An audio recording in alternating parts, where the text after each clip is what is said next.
Bueno, voy a abrir, fíjese, como tenemos tan poco tiempo, tengo una idea de tal vez que vayan lanzando como varias preguntitas y entonces ustedes van haciendo una idea ahí mental y después entonces que se hagan las preguntas generales, porque tal vez hay muchas preguntas que se van a hacer medias parecidas y así todos tienen la oportunidad de poder expresar, va a poder contestar. Y antes de abrir, que esto se me pasó al principio, la triste noticia, como ya ustedes algunos saben, de la partida de Daniel Torres, que fue productor y presentador con quien yo tuve el privilegio por más de 3 años y medio de hacer programas en Mega TV por la mañana, el programa En Contacto, partió este domingo y bueno, siempre estará presente. Yo sé que muchos de ustedes lo veían el programa y bueno, pediría con respeto a todo un breve momento de silencio en su honor, por favor.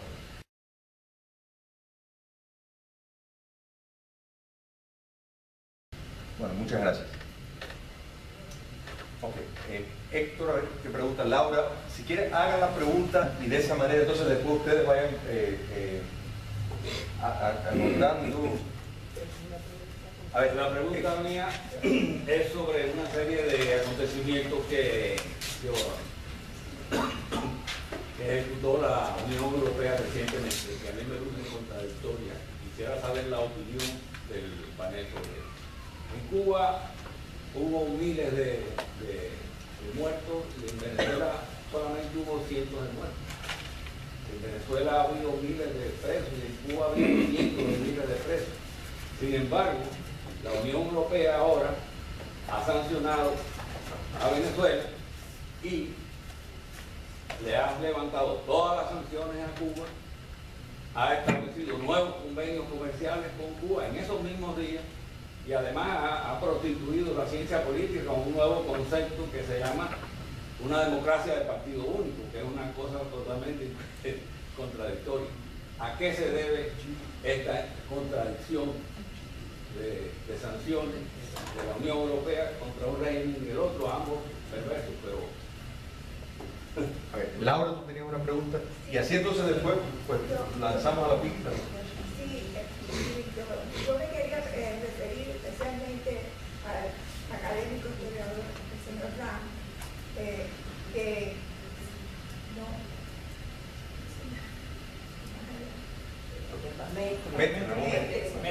no sé cómo lo puedo confundir, lo conocí hace muchos años en la Poderosa, lo que me parece un poco distinto. Entonces, no sé si es una persona.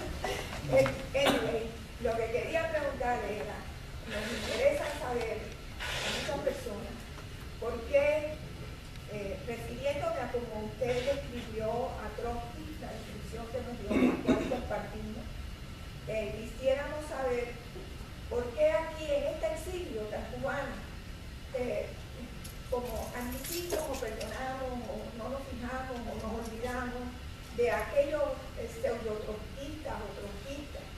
Si quiere le doy ejemplo, pero si no lo dejo ahí, que llegan aquí al exilio.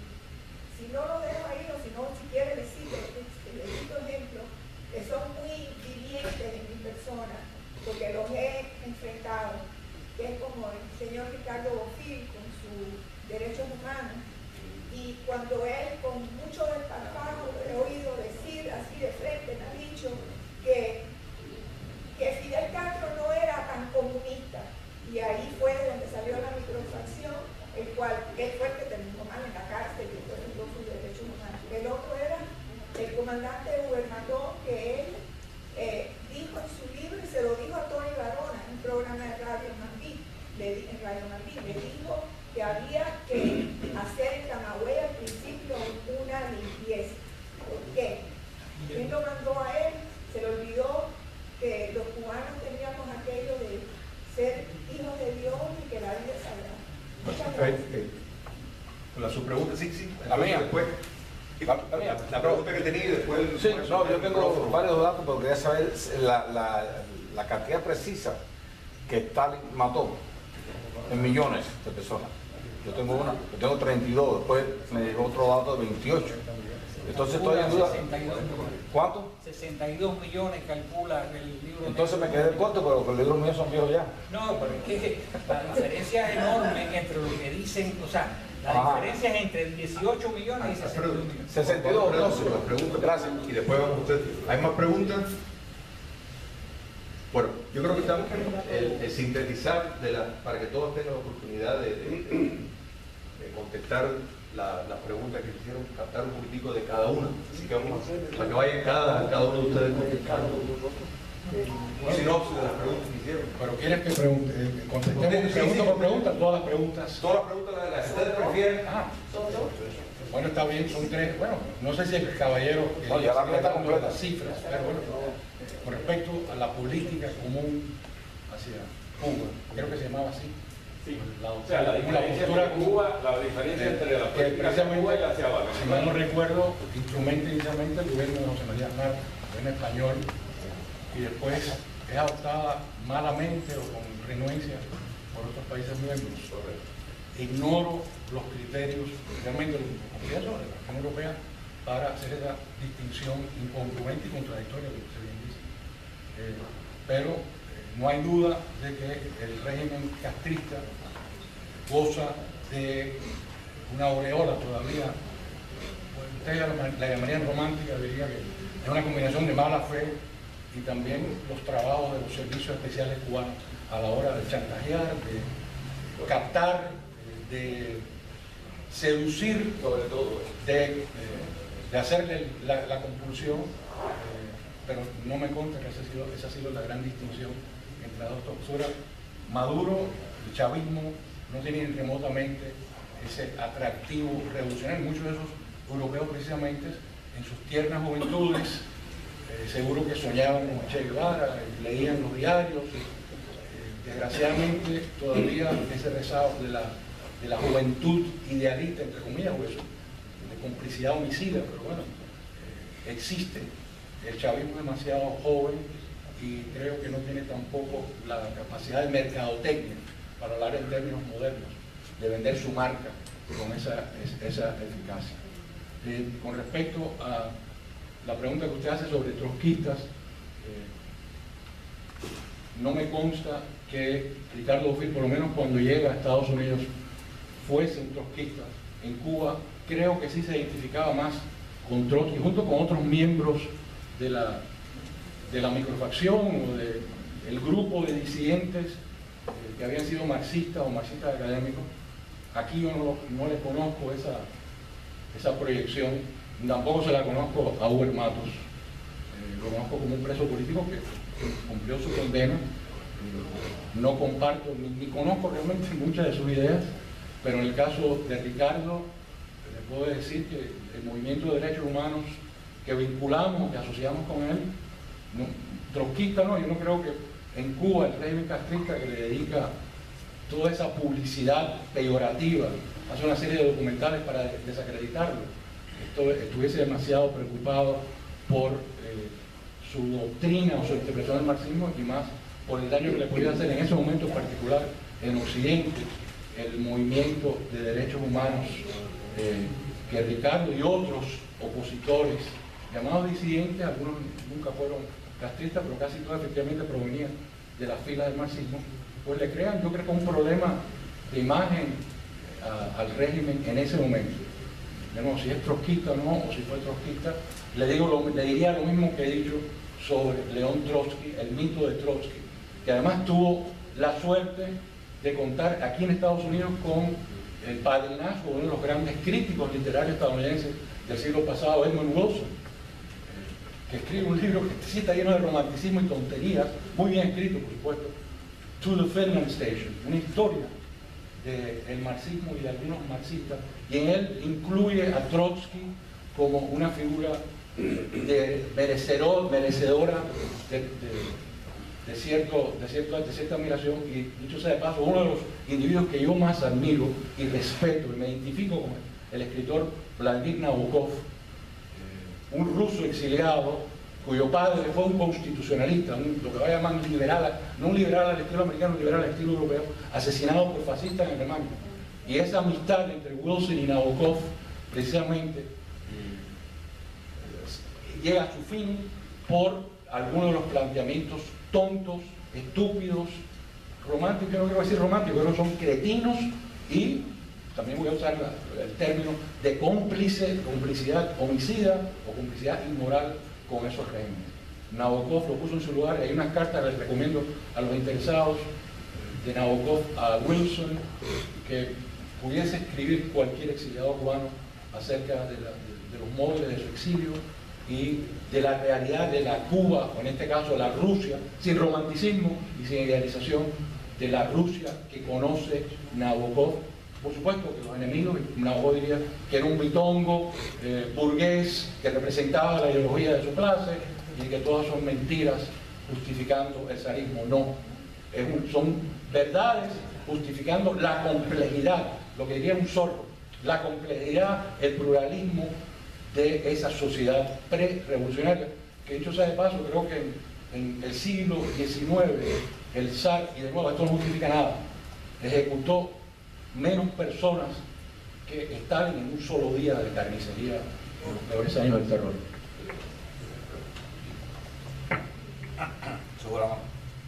Mira, lo referente a la pregunta que hace esta política diferencial entre Cuba y Venezuela, es como dice, yo estoy de acuerdo en lo que dice Mestre, realmente Cuba goza de mucha más legitimidad que Venezuela, y eso lo ha ido logrando a lo largo de los años, con todo un trabajo muy específico, y eso le ha dado una legitimidad que permite que se haga este tipo de política diferencial entre uno y otro. Venezuela no tiene, no goza de esa legitimidad, el régimen de Maduro no goza de esa legitimidad, y Cuba los mismos años, la cantidad de años tan enorme que tienen esta gente en el poder, le ha dado esa legitimidad.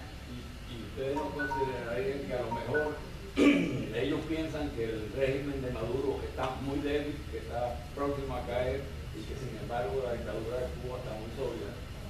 Esa es la razón principal quizás por la que tomen esa...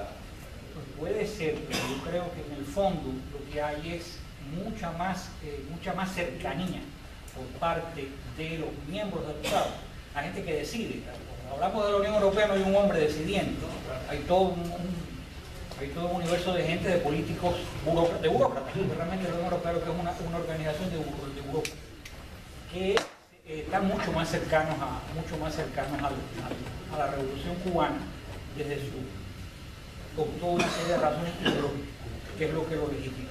Creo yo que esa puede ser la idea. Fíjate que yo diría que hay cierta similitud entre lo que son los crímenes del comunismo y los del nazismo y los crímenes de Cuba con los de Venezuela. Todo el mundo habla de los crímenes de Venezuela ahora, pero nadie quiere hablar de los crímenes de Cuba, que fueron mucho mayores. No, los crímenes de Cuba fueron una etapa que pudo, como dice la película, nadie escuchaba. Una época que nadie escuchaba. Con respecto a lo de estas personas que son trotskistas, cuando se habla de trotskistas, yo creo que hay que entender bien qué cosa es el trotskismo. O sea, qué significa ser trotskista. O sea, ¿cuál es la diferencia entre el trotskismo y el estalinismo? ¿Qué es lo que planteaba Trotsky? Trotsky era un individuo que se separa en la lucha de poder que hay en Rusia después de la muerte de Stalin, porque inmediatamente de Lenin, perdón, inmediatamente no todo el poder pasó a Stalin. Allá había un comité central que estaba compuesto por toda una serie de gente, entre ellos León Trotsky. León Trotsky aspiraba a ser el heredero de Lenin. Trotsky planteaba la necesidad de que para que la Unión Soviética se asentara, se pudiera fortalecer, era necesaria la revolución permanente. Él consideraba que no se podía construir el socialismo en un solo país, que era necesario exportar la revolución. O sea, él es el hombre que crea el Ejército Rojo. Trotsky es el creador del Ejército Rojo. Y él es un individuo que considera que la revolución tiene que estar en constante movimiento. Stalin no. Stalin por su parte era un hombre mucho más burócrata. Él consideraba que el socialismo, que el comunismo se podía establecer en un solo país. Esa es la diferencia grande entre las dos posiciones. Después uno se persigue al otro, pero bueno, la diferencia grande entre esas dos posiciones da lugar a que Trotsky, por ejemplo, el guevarismo, la forma de pensar de Guevara, era mucho más cercana al socialismo, al estilo trotskista, porque era la revolución permanente. Todos esos planteamientos de crear muchos Vietnam, etcétera, estaba a tono con los planteamientos de Trotsky. Por eso la beta ideológica de Guevara era mucho más cercana a Trotsky que la del socialismo burocrático de la Unión Soviética. Que Ricardo Bofill fuera yo digo como maestre, ¿no? Yo no conozco la ideología de Ricardo Bofill ni de Hubermato, pero no sé qué podía atraerles a ellos de la manera de pensar de Trotsky, que no fuera una idea contraria a lo que había en la Unión Soviética, y agarraron al primero que pasó por ahí, el primer ideólogo que pasó por ahí fue Trotsky, lo que se le ocurrió.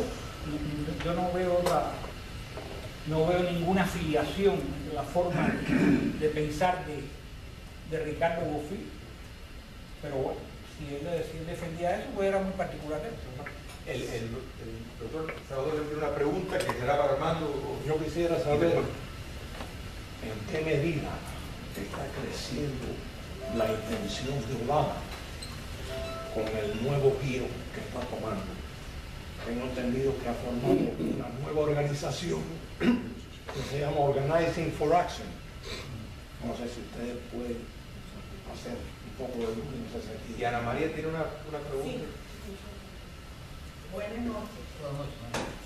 Mire, yo lo que estoy oyendo aquí es una respuesta a todo el vacío tan grande que hay de comunicación y de información entre nuestra juventud y el mundo en general, y lo que nosotros hemos vivido y hemos padecido, y lo que ustedes nos han explicado hoy aquí en la noche. Esto es como un rompecabezas que tenemos en estos momentos, que podemos armar y no tenemos los medios para hacerlo. Entonces mi pregunta es, ¿qué sugieren ustedes que podemos hacer para impulsar esto que es una formación para descaracterizar al comunismo y sus atrocidades en cualquier lugar que nos podamos encontrar?